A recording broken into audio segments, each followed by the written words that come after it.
नमस्कार, आप देख रहे हैं पीजी वर्ल्ड न्यूज। छठ पूजा की शुरुआत बिहार के मुंगेर से हुई थी, जहां पौराणिक कथाओं के अनुसार माता सीता ने पहली बार छठ व्रत किया था। अन्य मान्यताओं के अनुसार इसकी शुरुआत महाभारत काल में सूर्यपुत्र कर्ण द्वारा की गई थी। एक और पौराणिक कथा के अनुसार राजा प्रियव्रत के लिए देवी षष्ठी छठी मैया ने संतान प्राप्ति हेतु इस व्रत को शुरू किया था।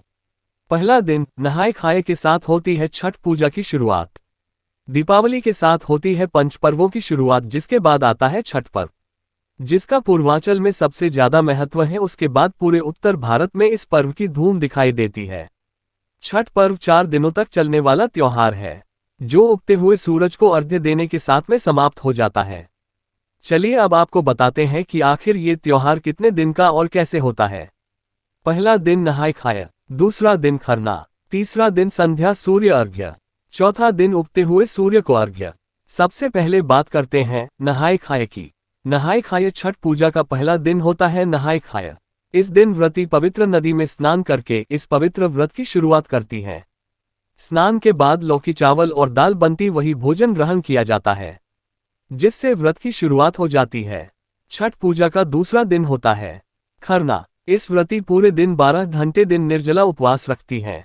शाम के समय व्रती मिट्टी के चूल्हे पर आम की लकड़ी जलाकर गुड़ की खीर और घी से बनी रोटी तैयार करती हैं। सूर्य देव की विधिवत पूजा के पर्दे में होकर बाद प्रसाद सबसे पहले ग्रहण करती है। इस प्रसाद को खाने के बाद व्रती अगले दिन सूर्य को अर्घ्य देने तक अन्न और जल 24 घंटे का पूर्ण रूप से त्याग करती हैं। और इसी दिन रात में जग कर व्रती महिलाएं दूसरे दिन अर्घ्य देने प्रसाद ठेकुआ बनती है। संध्या अर्घ्य छठ पूजा का तीसरा और महत्वपूर्ण दिन होता है संध्या अर्घ्य। इस दिन व्रती दिन भर बिना जल पिए निर्जला व्रत रखती हैं। फिर शाम को व्रती नदी में डुबकी लगाते हुए ढलते हुए सूरज को पानी का अर्घ्य देती हैं। उषा यानी कि उगते हुए सूर्य को अर्घ्य इस पूजा का चौथा और आखिरी दिन होता है सुबह के सूरज को अर्घ्य देने का।